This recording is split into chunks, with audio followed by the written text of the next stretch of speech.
Hello, everybody.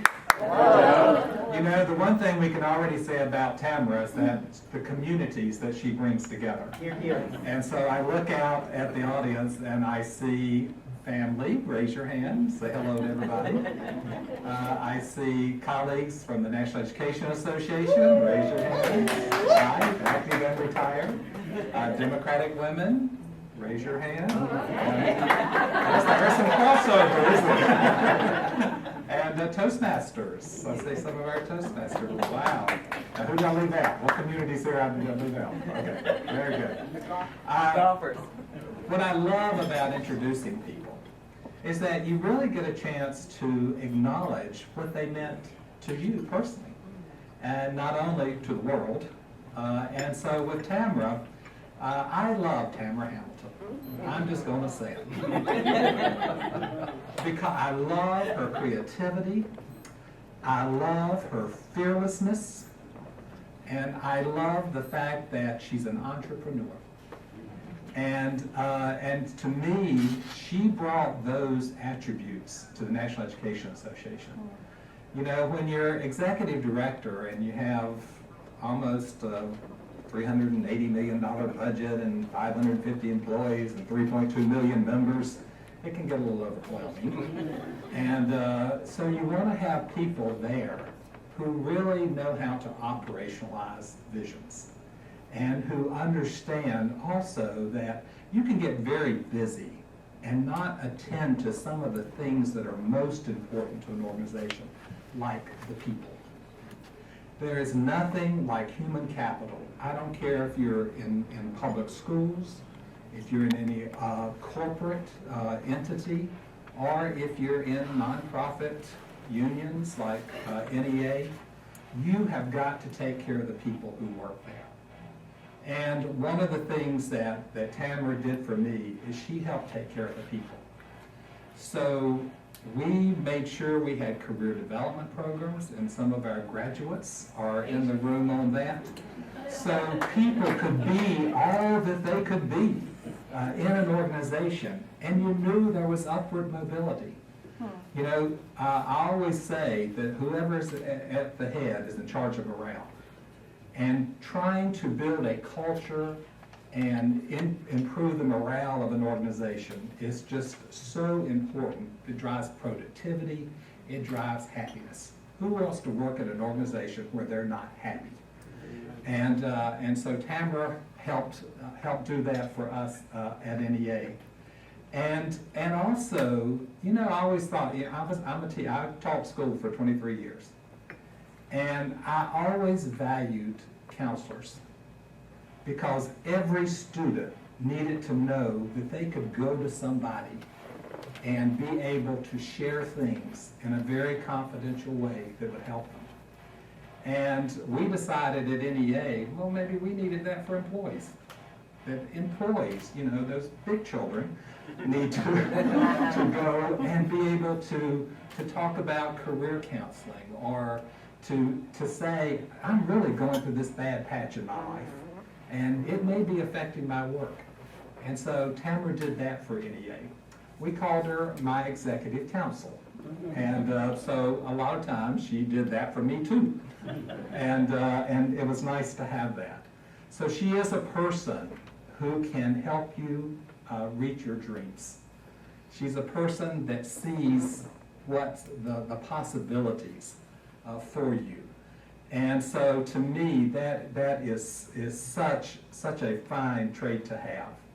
Now, I could probably give you her bio, but she's going to write a book about that and talk to you about that. So if you want it, you got to buy the book.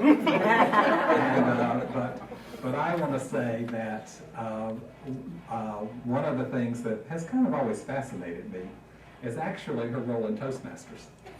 Because, you know, when you're going through teacher ed preparation, you have to take speech.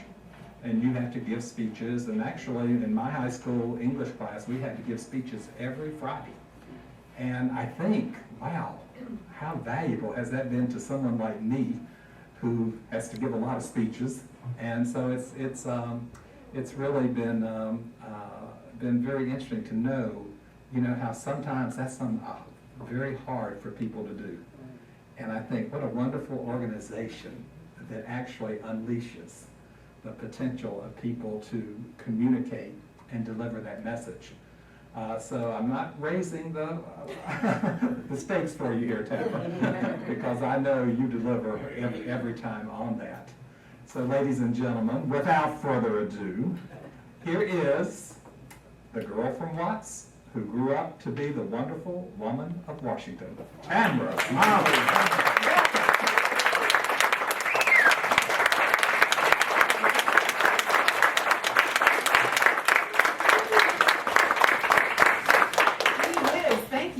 Very much. Can you hear me, Willie and Sheree? I can. All right, good. John, thank you so much. John asked for my bio, and I wrote something for him. Not quite what he said. And he sent a note back to me. He said, "Still staffing me, huh?" It's in my DNA. I am just so excited to be here. And I'm going to pause just a moment because I never speak without taping myself. So if any of you are budding speakers out there, just know that that is important to do. From Watts to Washington. I asked my Toastmaster friend Johnny Rodriguez last week when we were in our Toastmasters meeting, so what? Who would want to hear about someone who came from Watts and came to Washington and ended up traveling all over the world? And of course, Johnny gave me a great lecture as to why it is important. He said, "Tamara, you never know who's going to be in the audience." And it's true. I didn't know that Lily Eskelson would be in the audience. Lily, raise your hand, please. She is the Vice President of the National Education Association. And she works hard, very hard, for children and for educators. And so my talk today from Watts to Washington is really about what the NEA tries to do and does well. All of the employees who are here and the retirees who are here from the National Education Association, I really dedicate this speech to you. Because the work that we do, we sat at 1201 16th Street. And sometimes we never knew who we touched and how we touched them. So I thought, why not tell my story? I'm always pushing everybody. Laura, you need to tell your story, girl. Laura Gross in the back, who worked for Senator Carrie Ann Daschle. Yes. And so you never know who you're working with when you are in the world and at the NEA. I think that my life is a blessing.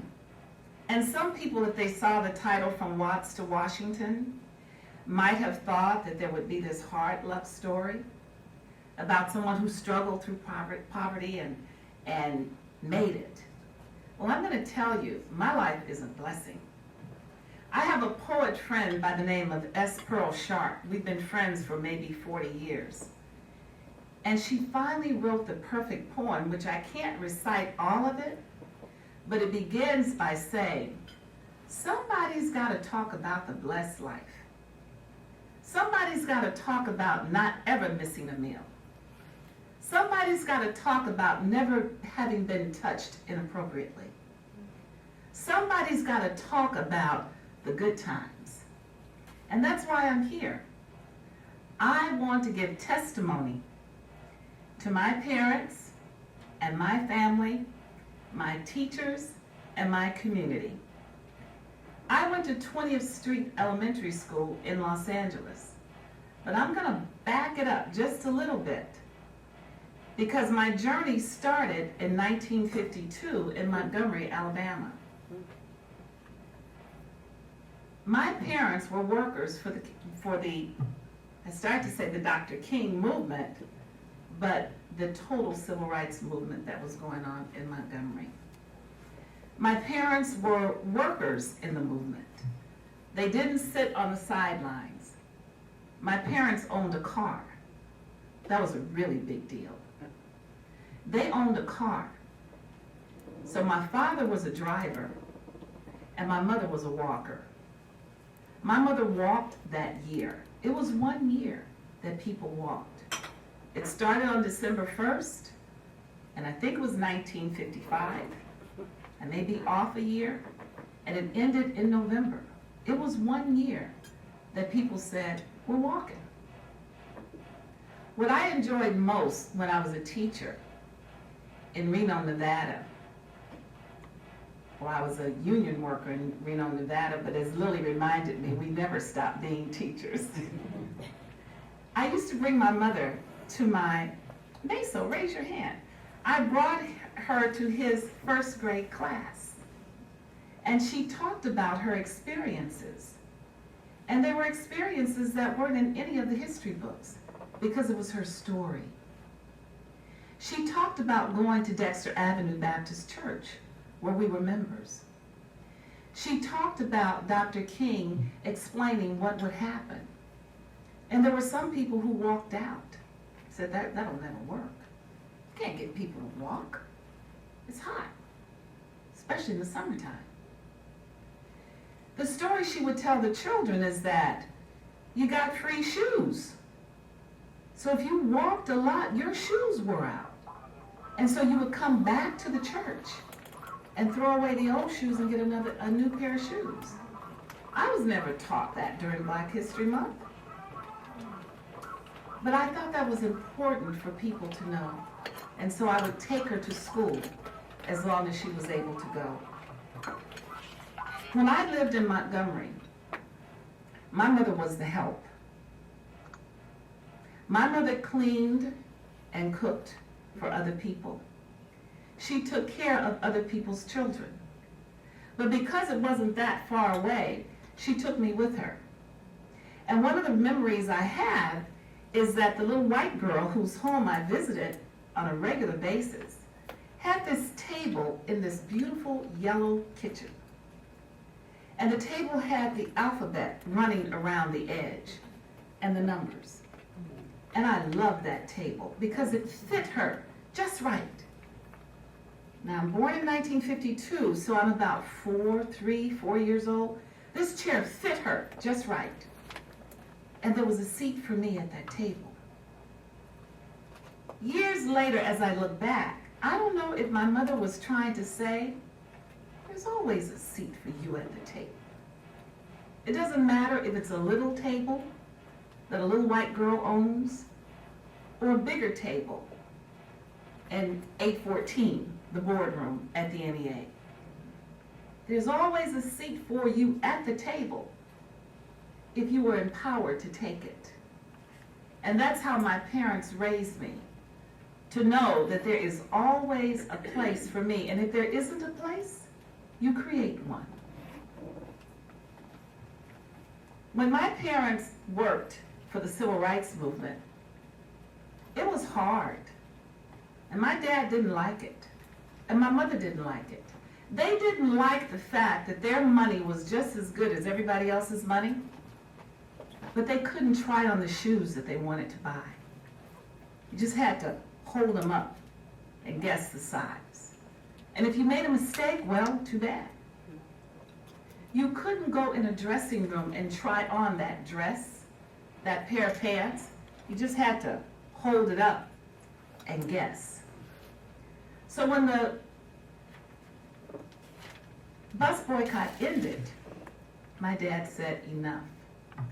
He had cleaned the trains and saved money. My mother had cleaned the homes and saved money.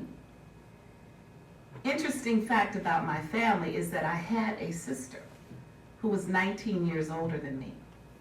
So I grew up with two mothers. I couldn't make a mistake. Because if my mother didn't catch it, Evelyn did. So I was wedged into goodness. What I realized is that my father had this dream. John, he had a vision. And he was an entrepreneur. And I'm so glad that my children are here, because when we're sitting around watching the Spurs and the Lakers, and you try to tell them a little bit over enchiladas and food, it doesn't quite register. So I bribed them all coming today so they could hear firsthand the legacy that their grandparents left for them, and I'm trying to continue. But my father said, enough. He had just heard that if you could get to California, education was free. Just get there. And so one day he packed us all up, bought train tickets, and my sister said, wait a minute. She had a little boy, and her husband was in the Army. And I don't know where he was stationed, but he was not there. She said, I'm going too. So all of us moved to California. And at this point, Talu, would you show the first slide? It's just a couple. This is not a PowerPoint. But there are a couple of visuals that I think that you should see. And this is it. In this picture, I call them the heroes, the pioneers, because they were the ones who said, let's get to California. Let's get out of this hellhole. We want to try on our shoes. We want to try on that dress. And so, this is my sister, Evelyn. I lost her in 2007. Behind her is my brother-in-law, Willie. He was the one who was in the service. You can't see her face, that's my mom. I lost her in 2008. So I lost my sister February 2007, and my mother January 2008. Hence, the meaning of soulquake. If you think about an earthquake, it rattles, it shatters, it trembles, it makes you scared. That doesn't last forever. And as I thought about the ups and downs of my life, this concept of soulquake came to me about 20 years ago. And the soulquake I defined, my own definition, I made it up. But it's those experiences that announces to you that you are surrounded by goodness and God. So it can be that great, great happy time where you're in the zone and it feels so good, you know this must be God. Or it can be that despair of loss and tragedy, the breakup of a relationship, the loss of a parent, the loss of a child. All of it is a soulquake experience because it just rattles you from the tip of your toes to the top of your head. I remember the day my mother died. It was a bright, sunny day. I was so happy. Oh, I was so happy that day. Why? Because John Wilson had called me into his office on December 17th, 2007, at 9 o'clock in the morning. I remember it, just like yesterday. And he said, I'm going to give you an opportunity because I was in a job that I loved, but I had a manager where we clashed. That was a soul-breaking experience. But John, I had written a proposal, and I just came up with this idea that maybe I could do something else. Maybe I could do the job, get paid for the job that I really do, which was after hours, people calling me, people crying on the phone, and I would be up late at night. My husband said, why do you let these people call you like that? So finally, I just said, hey, here's an opportunity. And I wrote this proposal. And John bought it. He wasn't quite sure what to do with it, but he said, I'm going to park you in human resources for a couple of months because we were reorganizing. And I said, well, what if I don't want to become unparked? What if I like it there? And he said, well, we'll see. And a couple of months later, he created the Office of the Chief Learning Officer. And my proposal resurfaced. And I remember coming to John on a Saturday, scared to death. And I said, I have an idea. And I talked to him on that Saturday. And he said, And that's the thing about him. He would listen to me. He would listen to all of us. And he said, you know what? I think this would work. I need somebody like that. And he said, I tell you what you do. Go home and think of your title. What would you like to be called? So I said, executive council. And I explained what it would do, how it could help the organization, how it could help heal a lot of broken hearts, because you all know there is drama in the workplace. Drama that surpasses General Hospital and One Life. In fact, I think I'm going to write a book about no more workplace drama. I have to ask Mary J. Blige if I could use a little bit of her title. I say that to you because I could not have had that kind of courage had it not been for these people here. Because my mother, oh, she was so strong. Back here, that's my dad. I think if I stand here, do I look like it? He couldn't deny me in a crowd. And I'm also blessed because my mother was a widow when she was maybe 22 or so. She had my sister when she was 16. So she was widowed at 21. Her husband had a brain tumor. And so here she is, a single mom now. And then she meets this man with a big smile and a happy heart. And he wanted a child so badly. And for 15 years, they tried to have a child. And at year 15, they just said, you know, it's not to be. And then look. Talk about one little surprise baby. Here I am. This is my mother's sister, Louise, and that's her husband, George. This is my Aunt Willie Jewell. She was the diva of the family. She carried a little lap dog before lap dogs were popular. I always want to bring that dog in your house. My mother said, don't bring Mitzi in here. And that's my mother's brother, Uncle Chick. I wanted to show you that picture because when I went back to Montgomery for the first time since I was 15 years old, I actually went to the house where I grew up those few years. A little bitty house. But what I did not know is that Aunt Biggie lived, we call her Aunt Biggie, she lived across the street. They lived next door. So they had a triangle on the block. And the cleaners on the corner was owned by my sister's father's side. There was a cleaners and a barber shop and a grocery store. All on the same little good street.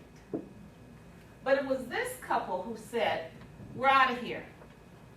I don't know what year they left, but they wrote these letters. You gotta come. You gotta get to California. And then this couple followed and lived with this couple. When we decided to come, my mother, my father, me, my sister, her one son, and now there are two, and her husband joined us. We all left at the same time, and we split between these two homes. But guess what? They came to California, and they moved across the street from each other. They kept it going. They kept it going. My family moved in with my aunt and uncle and their two sons in a one-bedroom house. My sister moved in over here. They had no children, and she took her children there. I always say we lived like any typical immigrant family, where each one takes care of the other. That was 1957. By 1963, my sister and her husband bought a beautiful home. They had already bought a home. They had already bought a home. And then we bought our home in 1960. No, we bought ours in 64. My sister in 63. So it didn't take long for the families to branch out. But you know what? We all lived within a mile or two of each other. My father said, you get to California where the education is free. But it was more than that. Because really this whole, from Watts to Washington, is about the partnership that occurred between my teachers, my family, and my community. And I'll give you an example. When we got to California, they enrolled me into 20th Street Elementary School. And what was significant about that is that after lunchtime, we actually put our heads down on our desks and they played classical music every single day. And the teachers had chairs in the back of the classroom. And you know what the chairs were for? For your parents to drop in. Just drop in. You didn't sign in at the door. You just dropped in. When my father came to California, he got a job doing maintenance work for the bus company. So he always wore these white overalls. And I would be doing my spelling in first grade, second grade, didn't matter. And I would hear all this energy in the classroom. And I was like, he's here again. And I would turn around like that, and there he was, in his work clothes and his boots, just smiling, because he only got a chance to go to the 6th grade.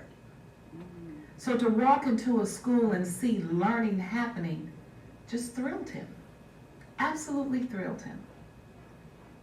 That partnership between the teachers, my parents, and the community. I stayed after school one day to watch a fight, something I was not supposed to do. And when it was over, I rushed home through the alleys to get there fast. And I see this white car in front of my house. It was Mrs. Tweed.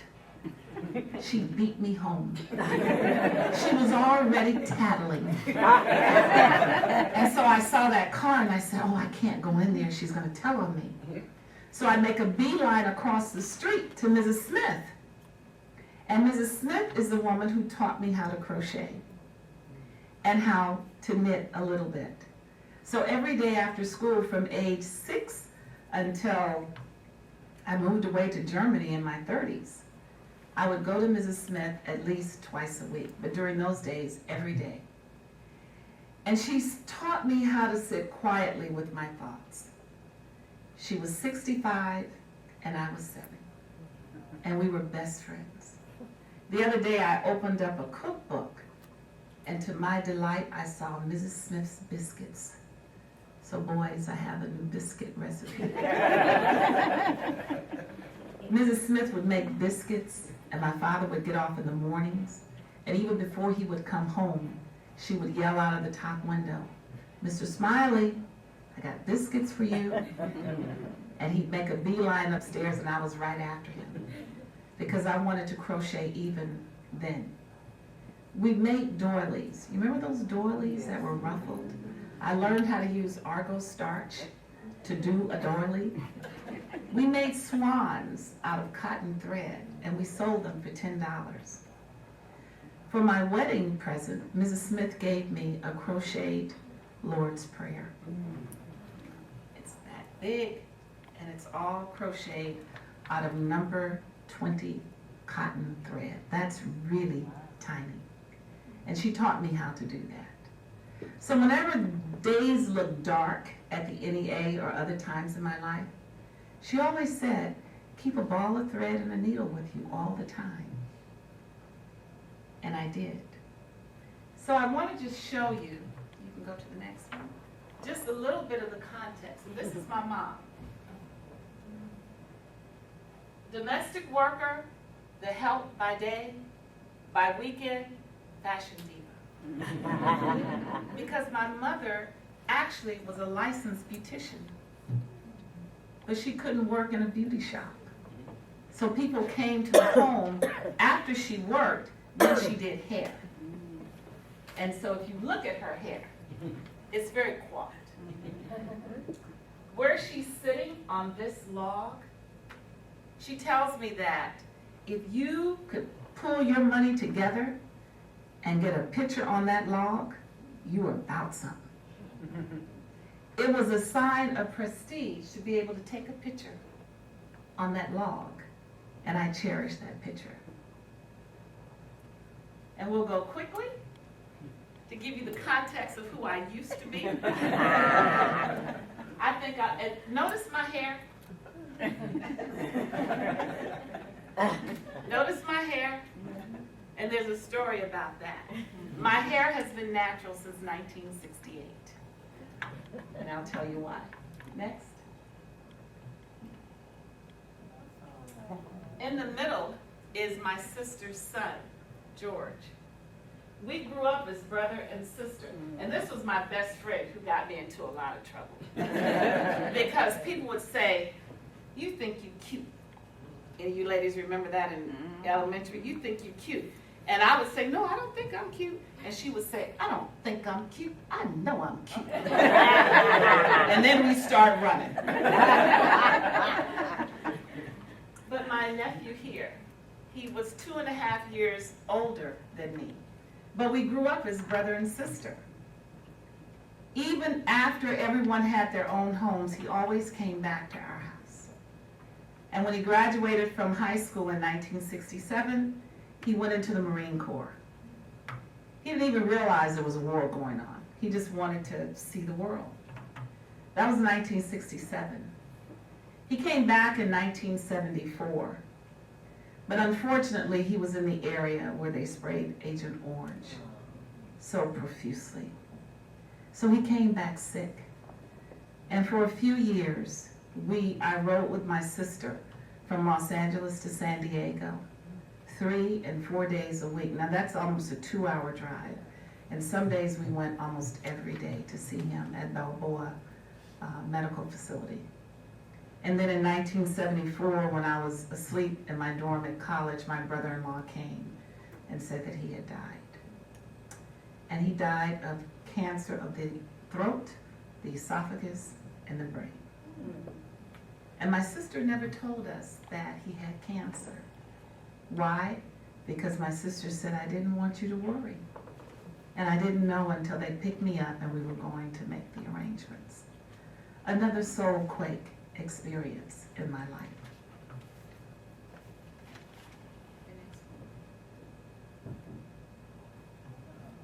Another period of my life, and there, I like this picture because that was during the time that Mrs. Smith insisted that I join the Order of the Eastern Star.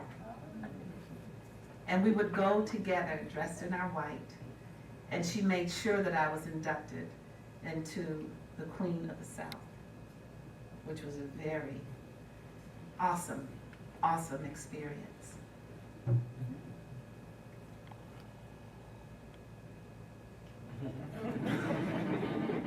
This is where I am now.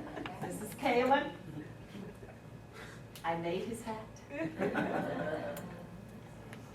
And I'd like to say that he is one of the reasons why I'm doing talks like this. I'm hoping to take this on the road, write a book about it, whatever. But it's about legacy. And before we show the last slide, I want you, Talu, just to show a little clip that we had, the video. Because I want to put the Watts part in perspective, because if you go back and start reading the literature on the Watts riots, you would think it was this huge, huge spot.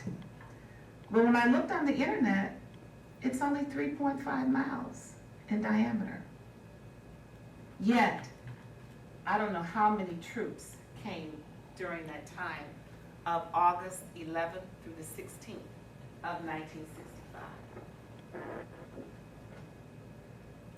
See if that works. If not, we'll come back.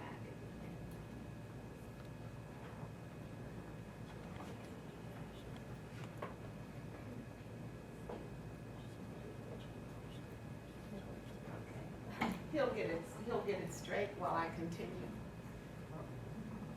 In 1965, I stood on my back porch and I watched my city burn. I stood on the back porch, and you always think about when was a point when I knew that there was something bigger than me, that I was supposed to do something bigger than just go to school, go to the store, go shopping, watch TV. And it was that night, August 11th, when I stood on my back porch and I literally saw the sky turn orange and red and yellow. I encourage you to Google the Watts riots. There are videos there. We tried to show one. It might work, it might not. But in the Watts riot, I was in the 8th grade. And what was interesting about that time is that every store that we shopped in was burned. Every little grocery store, it was gone. And so we, as children, didn't know what to do.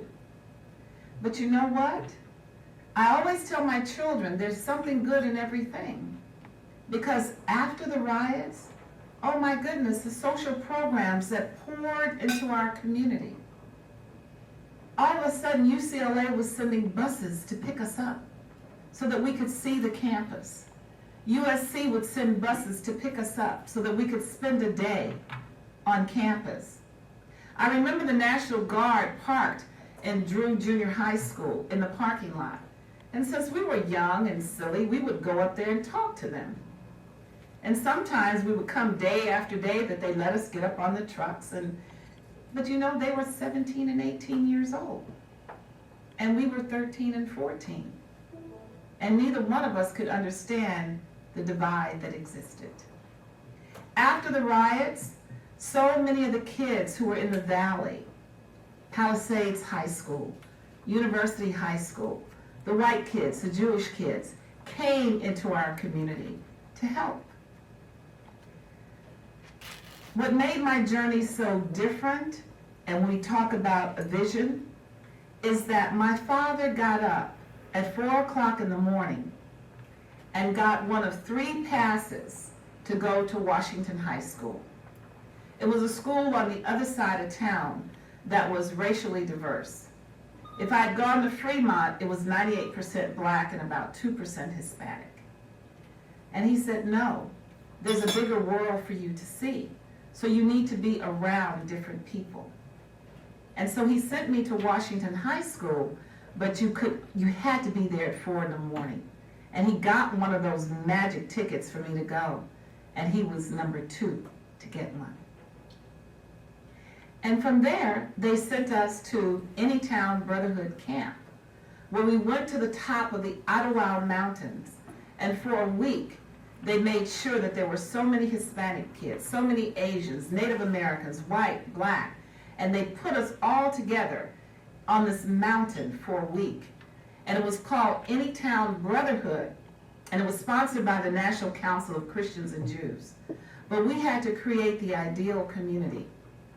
We set up our laws, we set up our procedures, and every night we gathered around a bonfire. And we sang those songs like Blowing in the Wind, and If I Had a Hammer. And then one day the boys from Jefferson, they were playing around near the pool, and they picked me up and they threw me in. My hair came to about right here. All of my sisters in the audience, when you get thrown in the pool and you don't have a perm, it's like that. So here I am in the middle of the week and my hair is like that. And they combed it and they styled it. And it was liberating for me. So when I got back home, I went to Magnificent Brothers on Crenshaw and had them cut it into what we called an afro. And I never went back. My adventure, and really life has been an adventure, because I was able to meet so many wonderful people. I signed up for the Long Range Planning Committee when I was at Scripps College. And it's a small world because Jim Chamberlain here, he went to Claremont Men's College, which was right across the street, right across the walkway. And I was at the Women's College. And how did I get to such an exclusive, primarily white, really upper class college? Was because of my counselor. Back to the power of the counselor. You see, in 1967, my father had a big family cookout. He would invite everybody over. Everybody lived so close. We danced, we played. It was like being at Dino's house, boys. And we had such a great time. And then I kissed him goodnight, and I went to bed. And he said, see you in the morning for church. But he didn't see me in the morning for church. Because in the middle of the night, my mother came screaming into my room. I can't wake Daddy up. I can't wake him up. And I said, I moved her out of the way. That was my job, because he worked at night. So I woke him up every evening for him to go clean the buses. I went in and I remember pounding and beating him like you're trying to knead dough to make sure that bread, right? I was kneading his shoulders. Everybody it was mass pandemonium. And finally my mother said, call Big Mama. Big Mama lived 2 doors down. She was on a cane, but she could do anything. I remember one time birds came down through our chimney and we had sparrows running around in the room. It was like out of the movie The Birds. And we didn't know what to do, but Big Mama got a broom and shooed all the birds out of the house. So she came at 3 o'clock in the morning. And my mother said, call Evelyn. And she was there in an instant. It was this long processional to St. Francis Hospital. And when we got there, I was 15. I asked my sister, where's Daddy? And she said, he's gone. I'm 15, so I said, gone where? Which room is he in? And she screamed at me, he's dead. And so now my whole life is turned upside down. But you know, he got me into that school for a reason. Because there was a counselor there named Mrs. Amato. And she put me in this circle. I had one period a day where I was in this circle with all these bad kids. Kids who cut school, kids who did fights and all kinds of stuff. And I tried to figure out, why am I in this circle? She knew that I was grieving. She knew that I was grieving because I came there in February of 1967 as a crosstown student, so I didn't have a network. And then in April, my father died. And I remember my mother writing a note, please admit Tamara, her father died. And the clerk stamped it and put it in the basket, and then wrote, pass to class.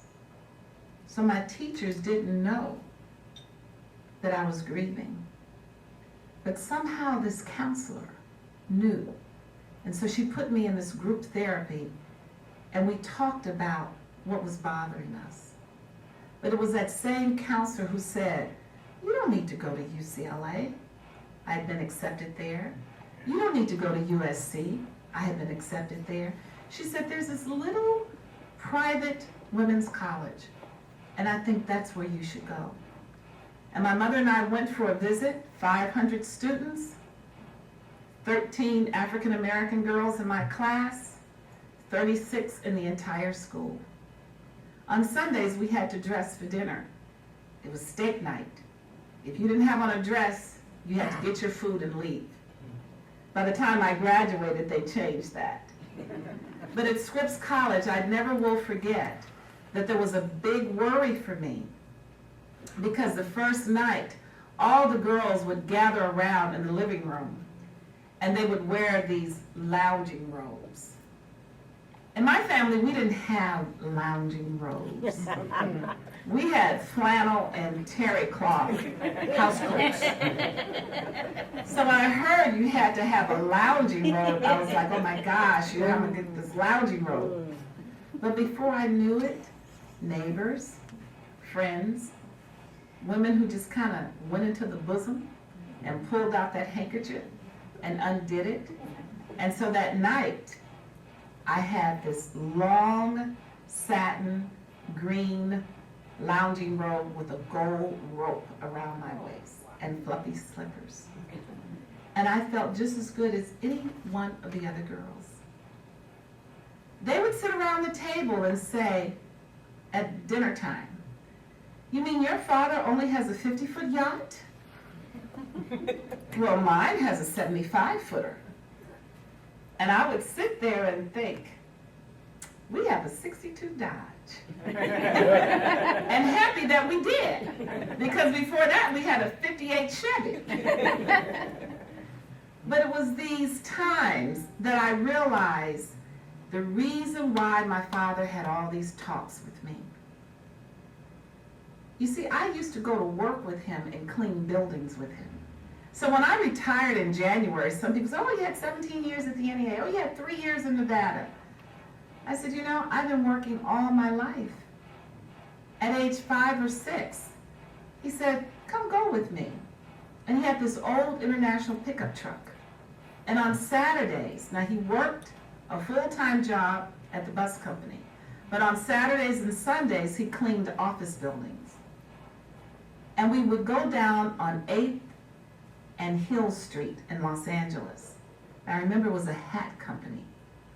And he would buff the floors, and I would clean the baseboards, and then we would go into the bathrooms, and he would clean the toilets, and I would clean the sinks. But all the while, he's teaching. What if someone stole your purse and it had all the money in it? What would you have? Nothing, I would say. All the way home, he would just keep asking that same question. I would say, I told you I wouldn't have anything because they took my purse and all the money's in it. And he said, no, you'd have your education. You must go to school.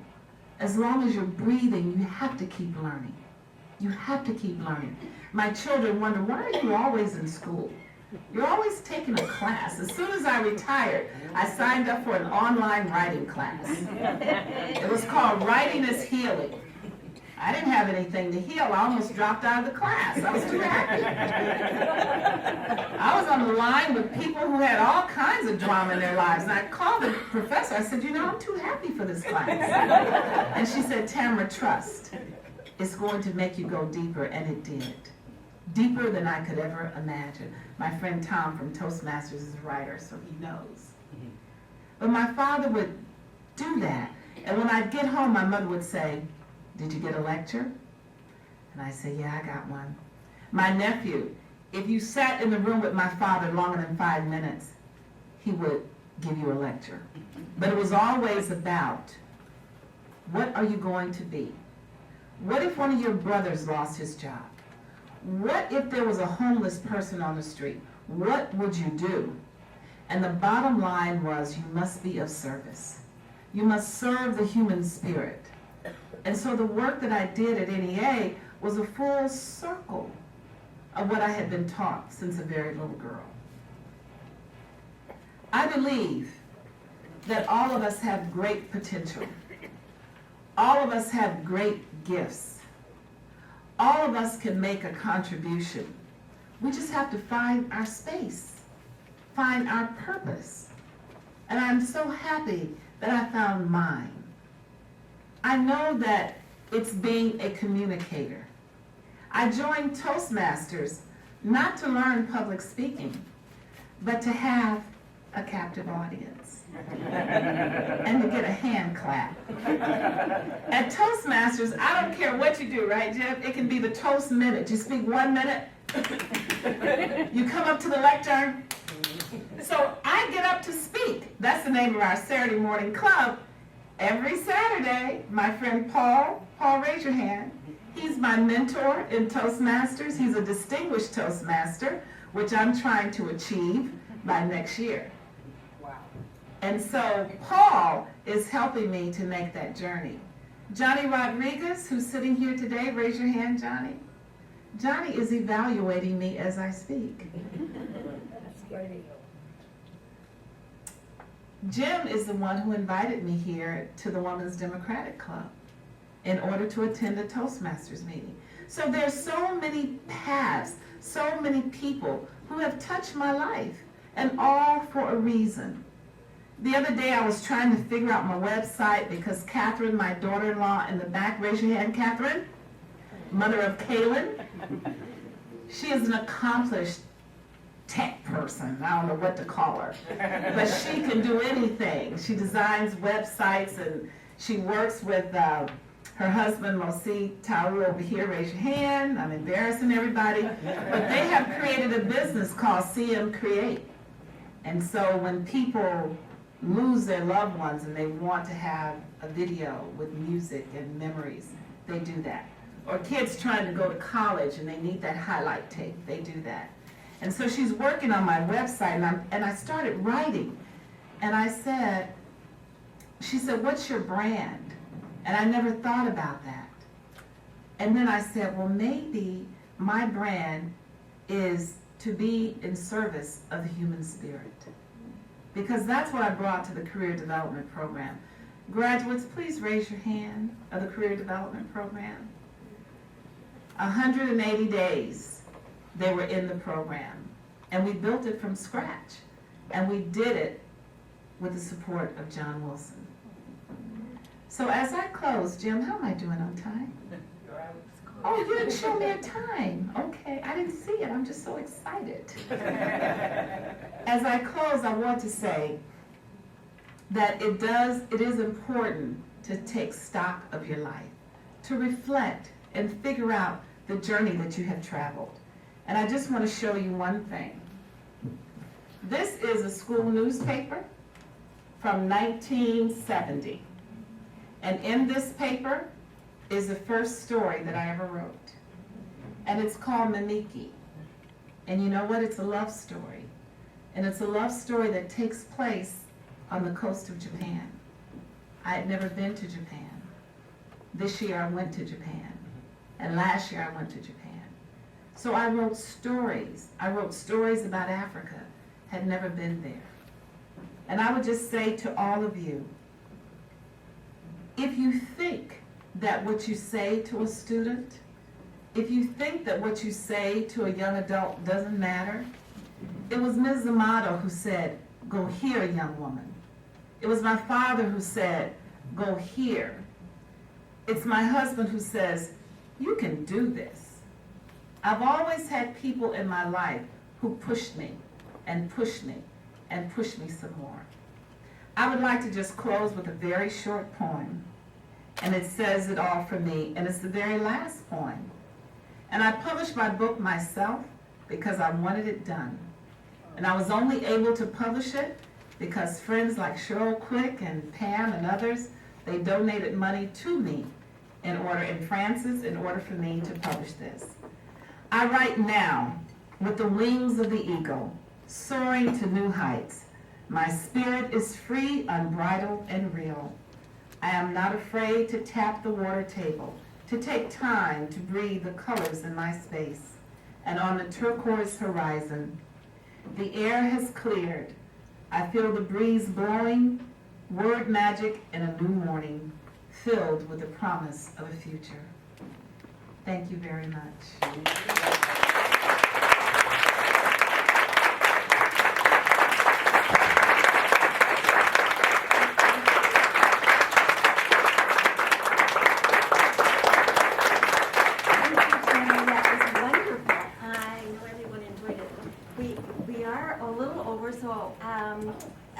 I don't think we have as much time for questions as we might have, but I'll stick around a little bit. will you? And she's going to sign books for us as well. And assume you know what's coming next. Oh, no, the coveted presidency. The Women's National Democratic Club would like you to have one of our schedule one and of these. booklets and a WNDC pen so that she can write and write and write and write. Thank you. And thank you very much.